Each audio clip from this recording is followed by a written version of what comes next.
Salve, salve pessoal, sejam muito bem-vindos ao nosso podcast Pode Chegar, diretamente aqui dos estúdios da Assembleia Legislativa de São Paulo. A gente vem tratando de diversos temas e a cannabis medicinal se tornou um dos temas centrais do mandato a partir da lei estadual, que eu sou autor, que é 17.618, que inclui os medicamentos à base de cannabis no SUS, já em processo aí de produção de efeitos, os remédios chegando na farmácia de alto custo. E para falar sobre esse assunto, a gente tem trazido vários especialistas e hoje eu estou trazendo também uma pessoa que vai poder nos ajudar com um sentimento pessoal ali, porque acompanha isso, né, na sua família, e também do lado mais científico como médica. Estou trazendo aqui hoje, deixa eu apresentar minha convidada, a doutora Gabriela Mânica. Vou fazer a leitura do currículo dela, formada em medicina pela Faculdade Anhembi Morumbi em 2015. É especializada em clínica médica e geriatria pela Santa Casa de Misericórdia de São Paulo, preceptora da Faculdade de Medicina 9 de Julho e da Residência de Clínica Médica e Geriatria da Santa Casa de Misericórdia de São Paulo, médica, prescritora de cannabis medicinal. Doutora Gabriela, muito obrigado por aceitar o convite e estar aqui com a gente. Obrigada eu pelo convite, eu que agradeço, é uma honra estar aqui com vocês e vamos lá. Simbora. Para quem não acompanha, a doutora Gabriela, e já entrando aqui no tema, eu acompanhava ela antes de chamá-la para cá no Instagram. Como já disse, né, médica geriatra, e tem um caso muito pessoal e acho que talvez muito forte e emblemático com a sua mãe. Queria que você pudesse trazer um pouco desse histórico de como é que isso chegou para você, porque a gente já falou um pouquinho nos bastidores que você também não teve ao longo da tua formação a cannabis medicinal, e isso chegou para você, acho que através de um outro familiar. Eu queria que você pudesse explicar para a gente como é que chegou para você esse tema através da sua mãe. Sim, exatamente. Eu sou formada em 2015 e na época nunca tinha tido contato com isso, né? Cannabis medicinal nessa época, 2015, ainda estava engatinhando Muito no começo. muito no começo aqui no Brasil. E me formo, enfim, a minha mãe começa com um quadro de esquecimentos nessa época, aí perto da minha formatura, ela já tinha algum quadro de esquecimento aos 55 anos. Isso vai se acentuando até que ela é diagnosticada com a doença de Alzheimer. E um caso precoce mesmo, e eu costumo sempre falar que Alzheimer não é só perda de memória, né? Alzheimer é alteração comportamental, psicológica também, perda de funcionalidade. Então, o paciente, ele vai deixando de fazer coisas que ele fazia antes, assim como ele vai mudando características da personalidade, vai tendo alteração de humor. Acompanhado com os esquecimentos, então, ela começou a ter muita alteração comportamental mesmo, onde ela ficava muito irritada, com muita facilidade, ou às vezes agressiva. Tá. Era difícil o manejo com ela e começa a ficar muito difícil assim para nós como filhos, o cuidado ali. E já tomando todos os medicamentos alopáticos, ela sempre fez o tratamento O tradicional. diagnóstico do Alzheimer dela se deu em 2017, você falou? 2015, 16, 17. Tá, tá. E assim, só uma coisa, é bem precoce, né? Porque eu, pelo menos, o que eu acompanho é de que esse diagnóstico ele venha mais tarde. Né, assim, natural, é normal também ter esse diagnóstico com 55, né? Você falou? É bem mais raro. Tá, Normalmente a gente fala que são as variantes da doença de Alzheimer e normalmente são um pouco mais agressivas, mas acontece. tá, Pode perfeito. acontecer antes dos 60, 65 anos. E, bom, ela começa então a alterar o comportamento e a gente sempre fez, eu falo que a doença de Alzheimer, ela tem o tratamento modificador de doença, onde a gente usa os medicamentos tradicionais, e a gente acaba usando o antidepressivo, o antipsicótico, estabilizador de humor, a gente usa anticonvulsivante também para esses pacientes para tentar estabilizar o humor. E quando vê, a gente já está assim com vários medicamentos associados para tentar fazer um controle do humor desses pacientes, estabilizar um pouco a agressividade. É bem difícil o manejo comportamental desses pacientes quando eles abrem os quadros, que a gente até usa uma sigla de BPSDs, que são as alterações comportamentais relacionadas ao quadro de demência. E isso vai dificultando todo o processo, né? Então, a gente traz ela do Rio Grande do Sul para morar em São Paulo, perto de nós. Meu irmão, que fazia medicina no Rio Grande do Sul, e ela morava com ele vem para São Paulo justamente para facilitar o cuidado, para ficar nós 3 irmãos aqui e se ajudando no cuidado. Ela é viúva, nosso pai faleceu quando a gente era criança, então a gente traz ela estrutura, que faz uma estrutura, assim, para cuidar dela. E na época ela morava no apartamento em cima da minha irmã. Minha irmã morava embaixo, ela no apartamento de cima, a gente instalou câmeras, mas começou a precisar de cuidadora. Ela ainda saía sozinha, e aí ela começou a se perder na rua. Teve uma vez que ela ficou assim 40, 50 minutos perdida, Nossa. a gente não encontrava ela. E aí a gente tentava colocar a cuidadora e ela não aceitava. Não aceitava, ela brigava com a cuidadora, enfim. Até que um dia minha irmã, que não é médica, veio... Eu ia perguntar se sua irmã é médica, não é médica. Não é médica. Ah. Minha irmã mais velha é advogada, é formada em Direito, não atua na área, mas é formada em Direito. E ela vem pra gente, e eu, médica, e o meu irmão já tinha se formado. E aí a minha irmã vem e fala pra gente sobre o uso de cannabis medicinal. E na hora que ela fala isso, a gente não recebe bem, sabe? Nenhum nem outro. Nenhum nem outro. Eu ainda um pouco, o meu irmão foi mais resistente, assim. E eu falo hoje, né, sempre que eu dou aula, ou, enfim, converso com as pessoas, eu falo que por completa ignorância e desconhecimento mesmo, né, aquela ignorância do desconhecimento. Eu falei, não, vamos voltar na doutora Célia, que era a médica que eu acompanhava ela. Na época eu era generalista, né, eu tinha me formado recém-formada. Falei, vamos voltar na doutora Célia e tentar aumentar a dose dos medicamentos. E a minha irmã insiste, assim, ela falou, tô vendo alguns Instagrams, e aí que ela fala, né, do bom do Alzheimer, tinha Curando o Ivo também. Isso mesmo. Claudinha, né? A Claudinha. A Claudinha. Teve aqui já nesse podcast também, queridíssima, e um beijo pra Claudinha, que eu adoro, acompanho nas redes também, e trata da Francisquinha, que é a mãe dela, se não me engano. Sim, um beijo para ela, ela ajudou muito a gente, porque na época... a gente aprende muito, né? Aprende muito com quem tem essa vivência. Então, ela dava muitas dicas, assim, de como lidar, de como lidar com a alteração comportamental do paciente com Alzheimer mesmo. E a minha irmã acompanhava mais ainda. E pegava todas as dicas lá e trazia pra gente. Ó, a gente tem que fazer de tal jeito, a gente vai fazer de tal jeito. E falou da cannabis. E aí, no começo, a gente ficou meio assim... E aí, depois eu pensei, bom, minha irmã que tá mais perto, por mais que a gente ajude, a minha irmã que tava mais na linha de frente mesmo, eu falei, vou deixá-la tentar. E a minha irmã marcou uma consulta com um médico, que inclusive era o médico, acho que a Cláudia falava desse médico no Instagram dela, e a minha irmã marcou. E era um médico do Rio de Janeiro que prescreve um óleo de associação. Tá. E a minha irmã que fez tudo, fez a compra, a gente não se envolveu nada, justamente assim, vou ver o que vai ser isso, né? E minha irmã começa a aplicar as gotinhas, e depois de uns 15 dias, a gente vai pra praia. E foi muito diferente, assim, muito diferente. Já no caminho, na viagem, na praia, e eu fiquei, não pode ser. E eu e meu irmão, assim, falei, será que é a cannabis? Gente, você fica muito perplexo, né? Então, assim, coisas que a minha mãe não fazia mais. Ela Isso não que eu ia falar, diferente como, Gabriela? Ela não interagia mais com a gente, tipo, ouvia uma conversa. Era uma época que ela chorava muito. Então, se a gente estivesse conversando, ela se excluía. Então, se nós estivéssemos na praia conversando, ela ia sair andando e chorando. E aí a gente tinha que ir atrás dela e trazer ela e ficar conversando. E ela falava, ninguém fala comigo, eu não entendo o que vocês estão falando, eu não sei o que vocês estão conversando, vocês estão falando de mim?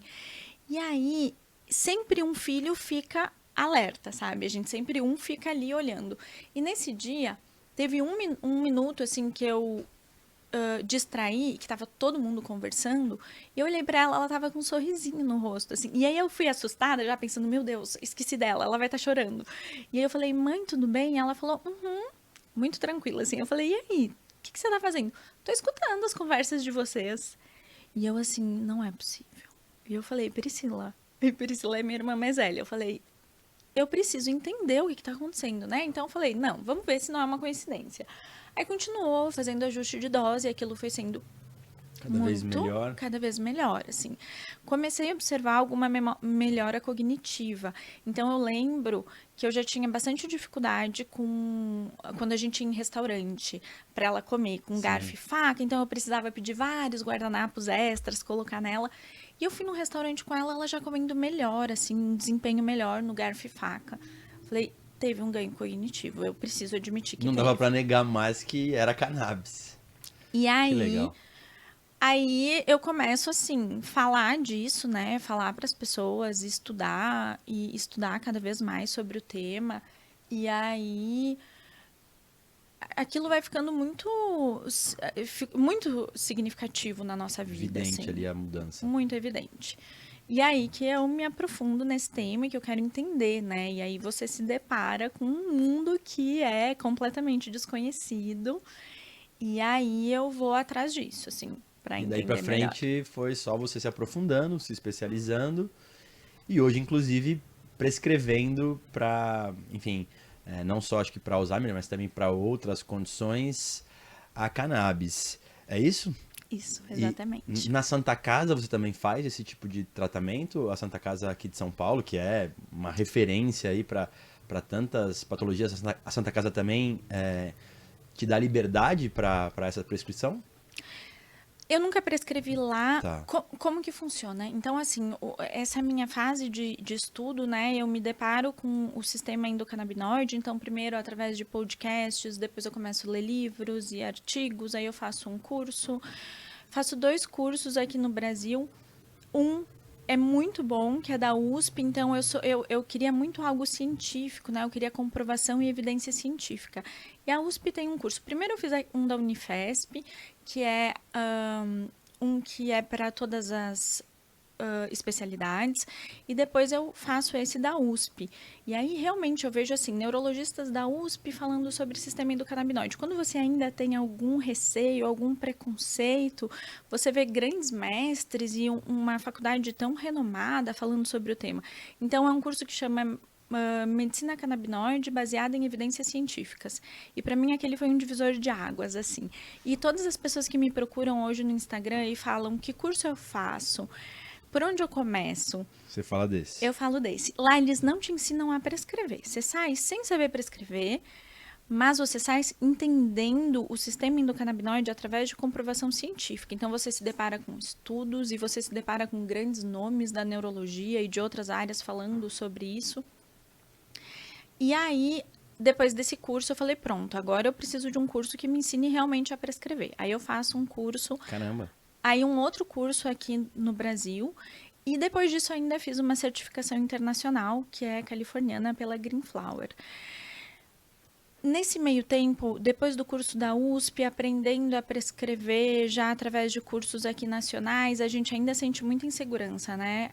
Mas onde se... E depois que a gente vai entender que é tão simples, mas precisa de autorização Anvisa, como é que eu vou ensinar isso para o meu paciente? E é o full spectrum, ou é isolado, e aí você fica ainda com aquelas inseguranças.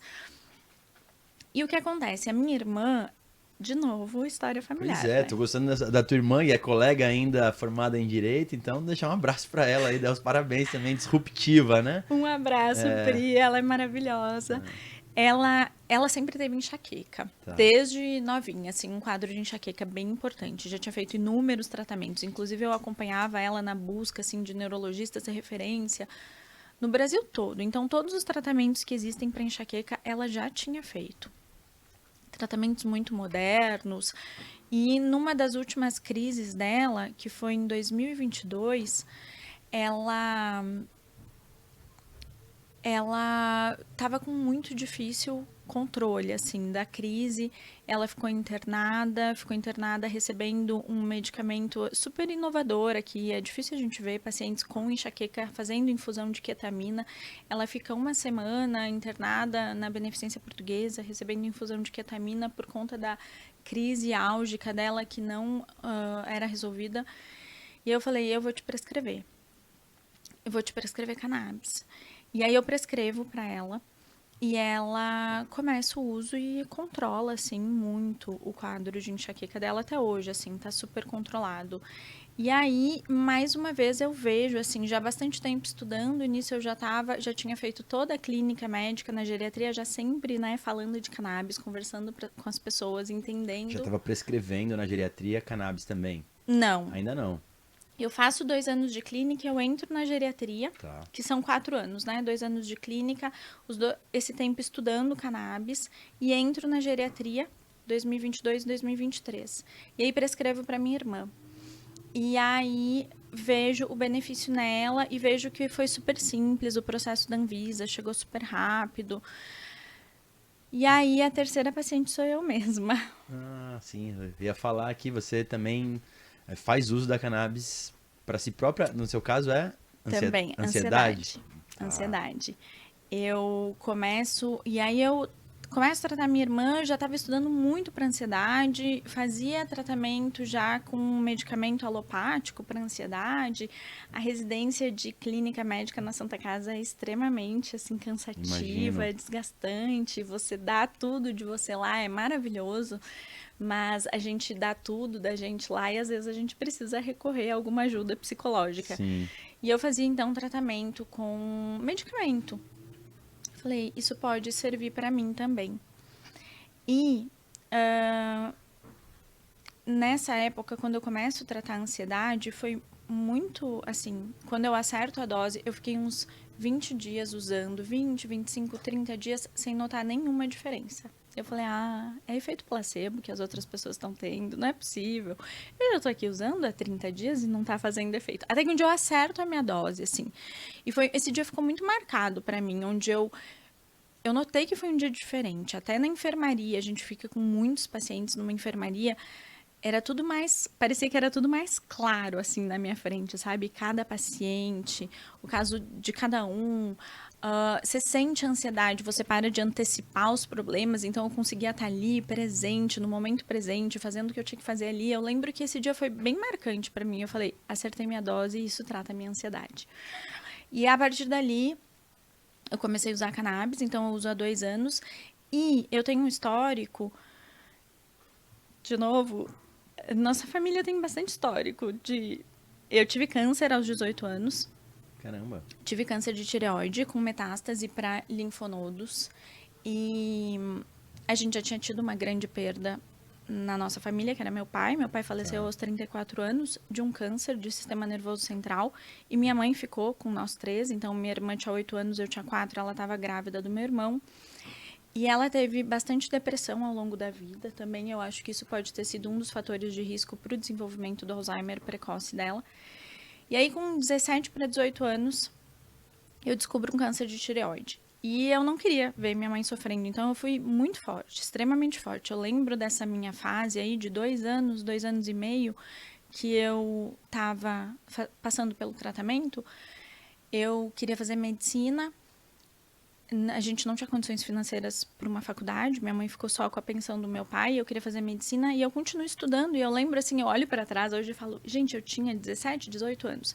Eu ia fazer o tratamento, meu último tratamento foi uma radioiodoterapia aqui no AC Camargo. A primeira fase do tratamento foi toda pelo SUS, lá no Rio Grande do Sul. Depois eu faço plano de saúde, venho fazer a segunda fase aqui no AC Camargo. E eu trago todas as apostilas de exercício de física e matemática e fico fazendo, assim. Então, eu lembro hoje eu consigo ver uma resiliência muito grande nessa Uau, fase. eu mesmo a gente não sabia de toda essa história, Gabriela. Tô bastante impactado aqui e parabéns pela tua resiliência mesmo em tudo isso. E aí ainda, enfim, a formação em medicina, o que não é fácil, então, poxa vida, que Ai, história bonita aí de obrigada. força, de resiliência e agora também Obrigada. disruptiva na prescrição desses medicamentos, né?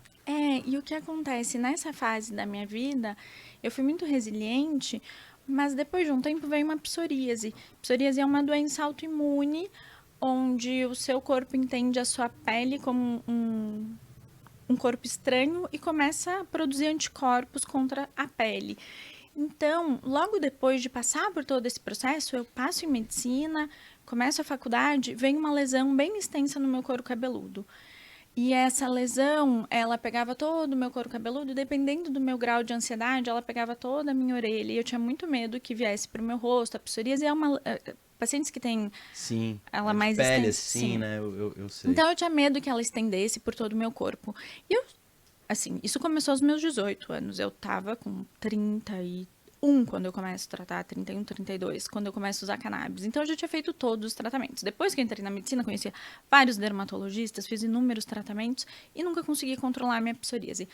Começo a tratar a minha ansiedade, realmente controlo a minha ansiedade. Eu falo, eu estou entendendo o que é viver sem ansiedade. E um dia eu coloco a mão, e foi assim, muito surpresa, porque eu coloquei a mão, eu já estava tão acostumada a viver com a psoríase, que eu coloquei a mão e não senti as minhas lesões. Então foi melhorando sem eu perceber. E eu mostrei pro meu marido, assim, falei, olha minha psoríase. E ele falou, não, realmente, não tinha mais, não tinha placa, não tinha lesão, minha orelha melhorou completamente. E aí, eu falava, gente, eu preciso levar isso adiante, eu preciso prescrever. E aí eu começo a falar disso, assim, falar dentro da Santa Casa, falar em todos os lugares que eu vou, falar com todos os meus colegas médicos, falar. Eu lembro de algumas pessoas me questionarem dentro da Santa Casa, mas você vai prescrever um tratamento sem evidência científica? E eu falei para ele era meu preceptor na época, eu falei, se não existisse um médico que tivesse prescrito para minha mãe, sem evidência científica, eu não viveria o que eu vivo com ela. Então, eu vou ser essa pessoa na vida das famílias, na vida das pessoas. Eu vou ser esse médico que prescreve sem evidência científica, enquanto a gente ainda não tem. E aí, eu começo a prescrever. E eu acho que une tudo, assim. A minha mãe, o meu histórico com a minha mãe, eu falar disso no Instagram. Sua irmã, né? A minha irmã, a minha própria Sua história. história. E eu tenho muita força e convicção. E uma coisa que eu falo hoje, quando eu dou aula, é a sua frase, né? Não espere precisar para apoiar. Infelizmente, ou felizmente pela minha história, eu fui a pessoa que precisou e precisou 3 vezes. Mas foi muito assim, eu preciso levar isso adiante, eu preciso falar, enfim. E aí ali começa a vir muito paciente. Aí você trata um, e isso vai crescendo, e vai crescendo, e vai crescendo. E aí Nossa. você vai vendo o resultado na vida das pessoas. E aí hoje no teu consultório, então, você é muito procurada também por prescrever cannabis, Gabriela. E assim, a maioria dos teus pacientes são idosos com Alzheimer ou Parkinson e tem outras também? Ou qual é a principal condição que vão te procurar? Olha, hoje eu acompanho 700, em torno de 700 pacientes em uso de cannabis. Tá. Esses pacientes vêm até mim, a maioria já interessado no tratamento. Então, eles já vêm pelo fato de eu prescrever. Muitos pelo Instagram, pelas redes sociais, outros por indicação. Então, assim, eu tenho muito paciente de lugares muito extremos no Brasil, então não tem prescritor na cidade. Por exemplo, eu comecei a tratar um senhor em São Luís do Maranhão. E ele é de uma congregação, ele tem Parkinson. Depois dele, eu já tô com uns 15 pacientes em São Luís do Maranhão. Um vai avisando pro outro. Um vai falando, eu comecei o tratamento e tá dando certo. Quem é a sua médica? É essa, é de São Paulo, porque aqui a gente não encontrou ainda um médico que prescreve. Então, hoje eu acompanho esses 700 pacientes. Dos meus pacientes, do meu número total de pacientes no consultório, tem poucos que não usam cannabis. É uma porcentagem pequena. Acho que 10% não usa cannabis, 90% usa. Porque eles já me procuram com esse intuito. Eu atendo paciente de... Eu tenho paciente de 18 anos, mas que eu não prescrevi cannabis. Então, eu tenho paciente em uso de cannabis a partir dos 21 anos até 103. Nossa. Então, hoje eu tenho paciente... Porque eu acho que as pessoas se conectam... além da geriatria, como clínica, eu sempre falo, né, que eu tenho formação em clínica médica e antes de fazer clínica médica, eu trabalhei 4 anos num posto de saúde fazendo medicina da família e comunidade. Então, eu sou geriatra, mas eu sou clínica. E quando as pessoas se conectam comigo através de um atendimento humanizado, seja porque eu estou atendendo o avô, as pessoas marcam consulta comigo. Então, hoje eu trato várias patologias, ansiedade, enxaqueca, insônia e as doenças aí mais relacionadas à geriatria, quadro demencial por Alzheimer, demência frontotemporal, corpus de Levy, Parkinson. E aí, Gabriela, a gente já falou um pouco sobre isso, você falou que, né, algum médico lá atrás foi disruptivo e, enfim, prescreveu para você poder acessar esses medicamentos para sua mãe. Essa questão envolvendo os estudos mais robustos sobre cannabis medicinal, e aí, com relação ao Alzheimer, por exemplo, você acompanha pesquisas sobre isso? Como é que está o nosso país em relação a isso? Você acha que já tem evidências mais robustas? E se não tem, o que você acha que falta? É recurso mesmo? É financiamento? Ou tem outras dificuldades que esbarram? A gente tem bastante estudo, né? Quando a gente vai ver o número de estudos, eu coloco isso nas minhas aulas também, o número de estudos relacionados a cannabis. A gente tem bastante estudo, esses estudos estão crescendo de uma forma bem significativa. O que falta, às vezes, são grandes publicações em revista de peso internacional, porque essas publicações são mais relevantes. A gente tem o Brasil como maior publicador, né?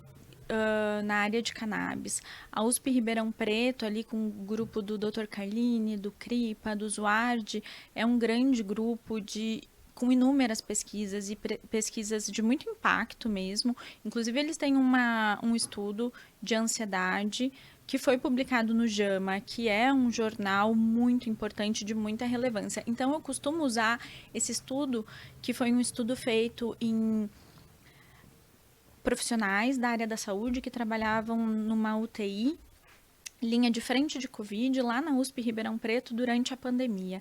E aí eles avaliam a melhora da ansiedade nesses pacientes. Melhora de ansiedade, um estudo relacionado até a burnout, que foi o que aconteceu muito durante a pandemia, com resultados muito positivos e publicado, então, numa revista de peso. Eu costumo usar esses estudos para as pessoas, para os colegas, verem que a gente tem pesquisa com grande impacto e publicadas em grandes jornais, revistas internacionais.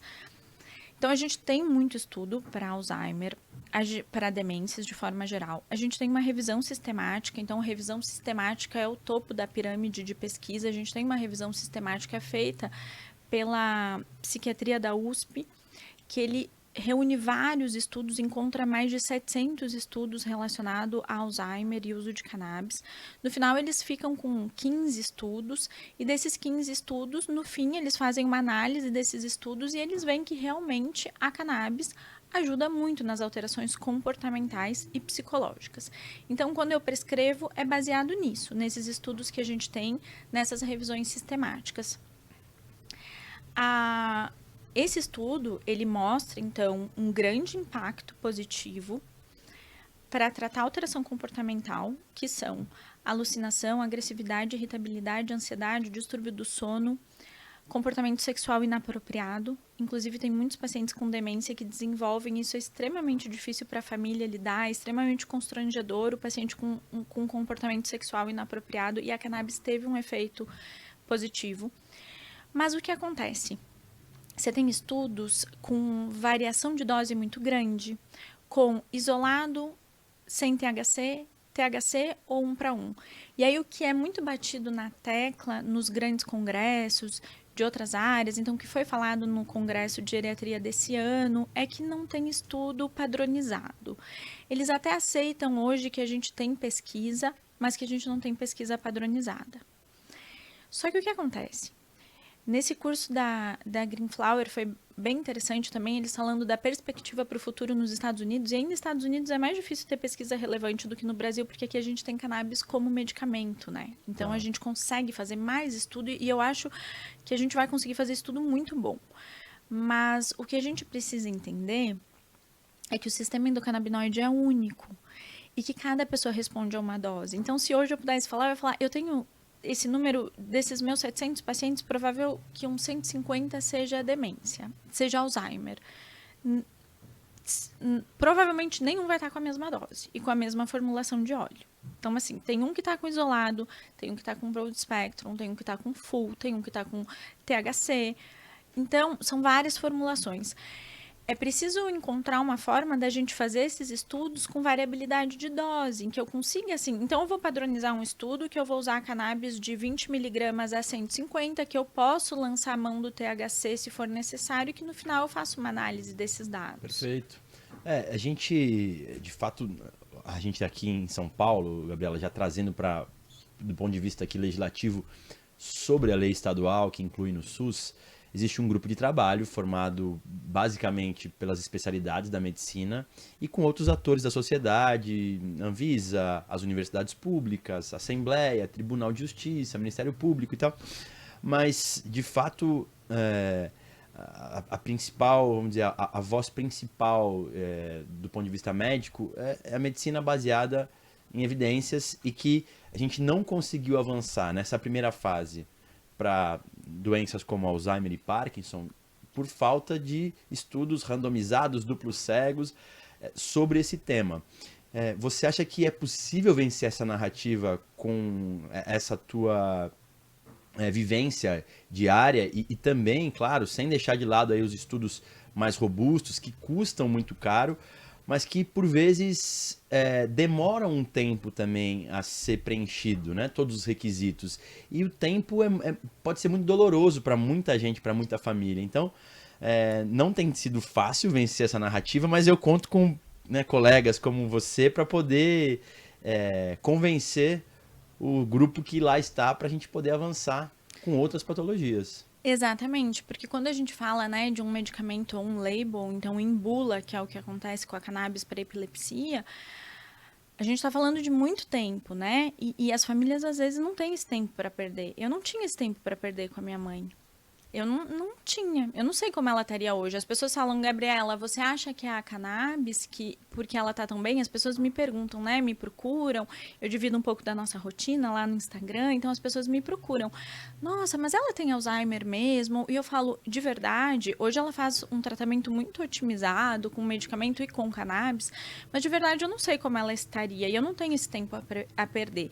Só que qual é o que eu uso, né? Então, quando eu falo com esses colegas, hoje falando ali de dentro de colegas, assim, de centros muito científicos, a gente usa medicamentos off-label para diversas condições, né? A gente usa anticonvulsivante para tratamento de alteração comportamental na demência. Então, tem vários pacientes com ácido valproico, que é um anticonvulsivante. Eu uso medicamento dessa linha para tratamento de enxaqueca, que é off-label, que não tem em bula o tratamento para isso. Até os antipsicóticos. Então, a gente usa muito antipsicótico nos pacientes com demência, até os pacientes com Parkinson, às vezes a gente precisa. Sim. E por que não essa mesma condição para cannabis, né? Exato. Uma dúvida que eu tenho, Gabriela, você falou, claro, que as pessoas perguntam para você às vezes, mas será que sua mãe não teria também essa mesma evolução ou melhora? Mas primeiro que sua mãe já fazia o uso dos medicamentos convencionais antes da cannabis e a doença vinha progredindo, pelo que você nos contou aqui. Então a minha dúvida é a seguinte, a cannabis medicinal, ela substitui os outros medicamentos ou você continua, no caso dela e eventualmente dos seus pacientes também, utilizando os outros medicamentos e a cannabis vem complementando esse processo? O que for tratamento modificador de doença, continua. É o que eu falo. Então, assim, por exemplo, eu estou tratando Alzheimer. Eu vou ter um tratamento lá, um anticolinesterase que tem a função de aumentar a acetilcolina no cérebro. Eu vou manter o anticolinesterase. Eu estou usando um inibidor da NMDA, que tem a função de estabilizar glutamato. Eu vou manter. Mesma coisa um paciente oncológico, por exemplo. Ele está em quimioterapia. A gente vai manter a quimioterapia. A cannabis não vai substituir os tratamentos modificadores de doença, mas eu vou poder substituir o antipsicótico que eu estava usando, que estava trazendo efeito colateral e que era só para atenuar ali um comportamento inapropriado. No processo oncológico, a mesma coisa. Eu vou tirar a morfina, porque o meu paciente respondeu super bem à dor. Eu vou tirar os medicamentos para náusea, porque ele melhorou a náusea com o uso do medicamento. Tá. E aí, com toda essa experiência e assim, acúmulo que você tem, você também já falou aqui, mas reforçando, você faz algumas palestras sobre o uso da cannabis medicinal, correto? Então, você Sim. ajuda na capacitação de médicos atualmente? Hoje eu sou convidada, eventualmente, para dar palestras. Eu tenho uma semana que vem, que vai ter 40 médicos.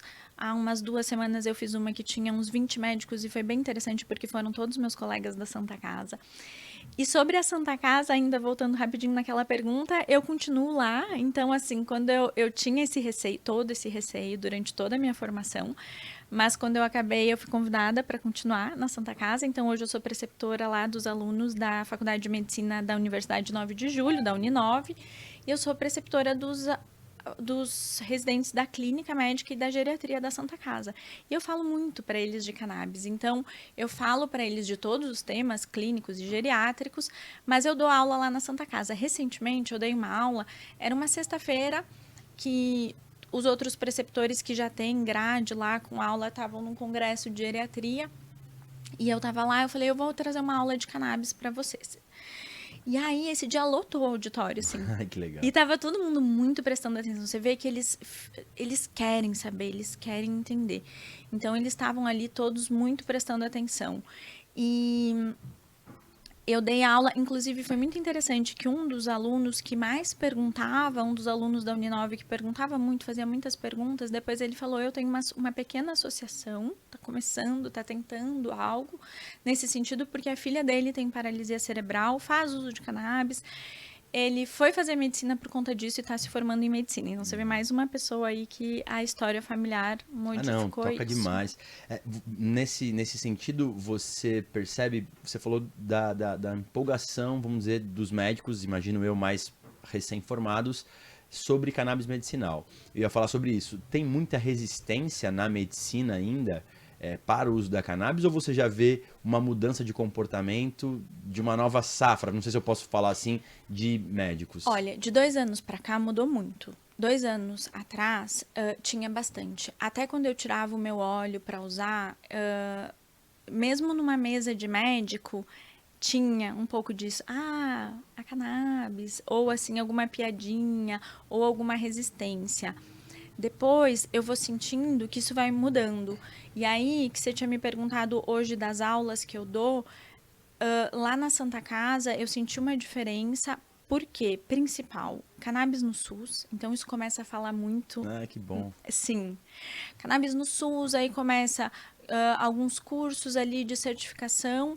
Os pacientes começam a perguntar, eu vi que cannabis está no SUS, cannabis na farmácia, então os pacientes começam a se interessar. E os pacientes começam a levar essas dúvidas para dentro do consultório. E aí os médicos começam a me procurar. Eu tô com um paciente que quer usar cannabis, o que eu faço?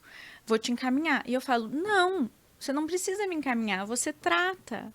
Vem, Legal. vai numa aula minha, eu vou te ensinar. Ontem mesmo eu estava falando com uma colega, ela falou, eu quero tirar um benzodiazepínico, eu vou te encaminhar, mas é uma paciente que eu acompanho há bastante tempo. Eu falei, não, eu te ajudo a prescrever, vamos prescrever juntas. Então, hoje eu sinto uma resistência menor, as pessoas procurando. Essa última aula que eu dei, que tinha 20 e poucos médicos, eram todos da Santa Casa, da geriatria mesmo da Santa Casa, buscando saber mais o que eu não sentia há 2 anos atrás. Bom, que boa informação essa. E aí, assim, para fechar esse ciclo de resistências e resistência nas famílias, porque por vezes eu imagino que também as pessoas podem chegar até você sem necessariamente vai saber do uso da cannabis e você apresenta essa possibilidade. Você sente resistência ou é bem menos? Eu acho que por eu estar ali falando sobre isso e as pessoas já me procurarem com esse intuito é menor. Tá. Mas as famílias que passam comigo só para um atendimento geriátrico e que eu proponho, eu sinto bastante dificuldade. Bastante. Então eu tenho pelo menos umas 5 famílias que eu já identifiquei que a cannabis seria extremamente benéfica e que não aceitaram. Inclusive uma paciente hoje, assim, eu já prescrevi. A gente está com muita dificuldade no controle de comportamento dela, muita dificuldade. Uma parte da família quer e a outra não. Então, ela já tem prescrição, já faz um tempinho. Hoje eu perguntei, e aí? E a cannabis? Aí falou, não, doutora, ele não aceita, que é um dos filhos. Então, tem. Eu posso ter um viés bem grande, porque as pessoas já me procuram com essa intenção. Mas se não me procurassem com essa intenção, é mais difícil. Olha, por mais doutoras Gabrielas aí pra gente poder seguir ampliando esse conhecimento e convencendo, né, os médicos a poderem, é o que eu sempre falo, pelo menos da minha parte, eu penso que o médico não é que ele tem que prescrever e a família tem que chegar, eu quero isso, não, o médico ele tem que ter essa possibilidade dentro das ferramentas dele de trabalho. Então, se ele tiver habilitado, preparado e com conhecimento para fazer a prescrição, a opção vai ser dele de fazer a prescrição ou não, né? Não é, a família também que tem que falar, eu quero isso, eu quero aquilo. O médico tem a capacidade de poder fazer esse discernimento. O que eu fico preocupado é quando o médico ele se fecha e não se dispõe a poder entender sobre o sistema endocannabinoide, sobre, enfim, as possibilidades que a cannabis no mundo afora já proporciona qualidade de vida para tantas famílias como a sua e como a de tanta gente que acompanha a gente aqui, Gabriela. Bom, a gente já falou já bastante aqui sobre o uso da cannabis, a lei estadual nós demos uma passada aqui, mas ela de alguma forma também tem sido importante para você convencer outros colegas a diminuir a resistência. Mas ainda a gente tem muito a evoluir aqui, como acho que você bem sabe, a gente inicia aqui esse processo fazendo a distribuição para 3 condições, né? Síndrome de Dravet, síndrome de Lennox-Gastaut e esclerose tuberosa. E nós vamos avançar, creio eu, e quero reforçar o nosso pedido para esse ano ainda conseguir avançar para as epilepsias todas elas. Os autistas já têm se tratado muito no mundo privado aí com cannabis medicinal. Mas tem muito a evoluir ainda. Eu sempre peço aqui para os nossos convidados, nessa reta final de bate-papo, para que eles pudessem fazer um panorama da expectativa deles para os próximos 5 anos em relação à cannabis medicinal. E aí pode falar sobre, na vertente que você imaginar. A gente tem ainda aqui um desafio de produção nacional desses medicamentos, né, Gabriela? Que, não, ao meu ver, pelo menos não tem sentido a gente ter que fazer importação, sendo que a gente tem uma possibilidade de produção nacional e de avanços para o SUS, de pesquisa. Queria que você pudesse fazer um relato aí, um fechamento sobre a sua perspectiva para os próximos 5 anos em relação à cannabis medicinal. Perfeito. Eu acredito muito em grandes estudos, então já tenho visto cada vez mais as pessoas interessadas em montar grandes estudos randomizados, duplos cegos randomizados, então tem se falado sobre isso. Eu fui convidada para participar de 2 estudos já, que vai ser muito interessante. A perspectiva de estudo, as próprias farmacêuticas que estão pela 327 devem ter um interesse muito grande, né, em fazer estudos para permanecerem, para conseguir ampliar tudo isso. Eu acho que é um grande interesse deles também. Algumas, inclusive, já estão na fase final aí de ter que apresentar o seu estudo, porque para poder se manter nesse padrão, tem que apresentar um estudo, então a gente está acompanhando bastante isso também. Exato, e tudo isso, né, a forma como é aqui no Brasil acaba incentivando o estudo, porque a Anvisa acaba exigindo isso, né, então acaba incentivando estudos aí pelas farmacêuticas que estão, pelos laboratórios que estão aqui no Brasil. Acredito que essa questão de cultivo também deve ser algo que deve andar, né? Até, assim, para projetos de universidades federais que consigam fazer o cultivo para fazer estudo, que a gente consiga ter medicamento para fazer grandes estudos. Isso seria muito benéfico, assim, de forma geral, para que a gente consiga antecipar aí essa evidência científica que a gente tanto espera, poder finalmente falar é um medicamento on-label e deixar de onerar tantos outros gastos, né, com outros medicamentos que são muito caros ou hospitalizações desnecessárias. Os pacientes são hospitalizados desnecessariamente, às vezes por alteração de comportamento que a gente consegue ali, através de um tratamento otimizado, minimizar os danos. Então eu tenho muita esperança que em 5 anos a gente tenha avançado bastante, que a gente esteja com grandes estudos aí, e que esses estudos tenham janela de dose para que a gente consiga comprovar que cada paciente tem o seu sistema endocannabinoide, para cada paciente o tratamento é único, individualizado, mas que a gente consegue ter benefícios sim com um tratamento otimizado e um tratamento individualizado. Muito bom. Só para, acho que, reforçar o que você falou, porque a gente está sintonizado,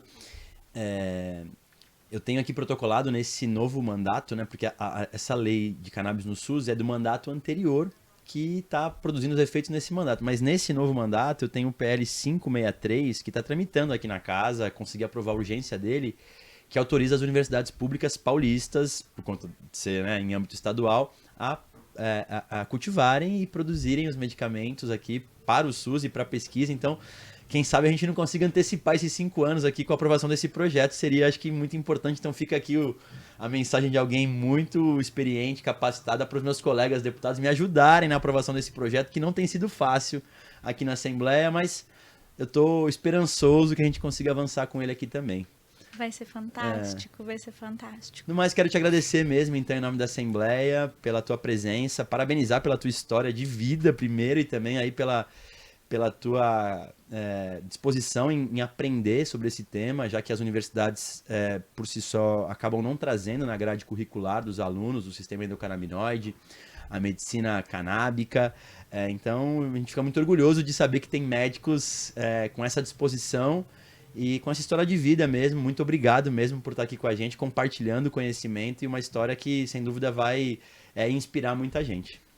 Obrigada, eu que agradeço pelo convite. É uma honra estar aqui contigo, uma honra imensa. E sou muito grata por tudo, né? Pelo teu projeto de lei, por a gente ter essa oportunidade, por mais que não seja voltada aos meus pacientes, mas já é o início de tudo. Então eu sou muito grata, muito honrada por esse convite aqui. Fiquei muito feliz. Que bom. Pessoal, espero que vocês tenham gostado aqui do nosso bate-papo. Eu gostei bastante, aprendi um pouco mais, porque continuo sendo um aprendiz desse processo todo. Espero que vocês tenham gostado também. A gente vai seguir aqui trocando várias ideias sobre esse tema e sobre outros também. Mas, sem dúvida, a cannabis medicinal aqui em São Paulo já é uma política pública e a gente daqui para frente não vai aceitar nenhum retrocesso. Nós só queremos avançar e eu conto com vocês. Um abração, valeu.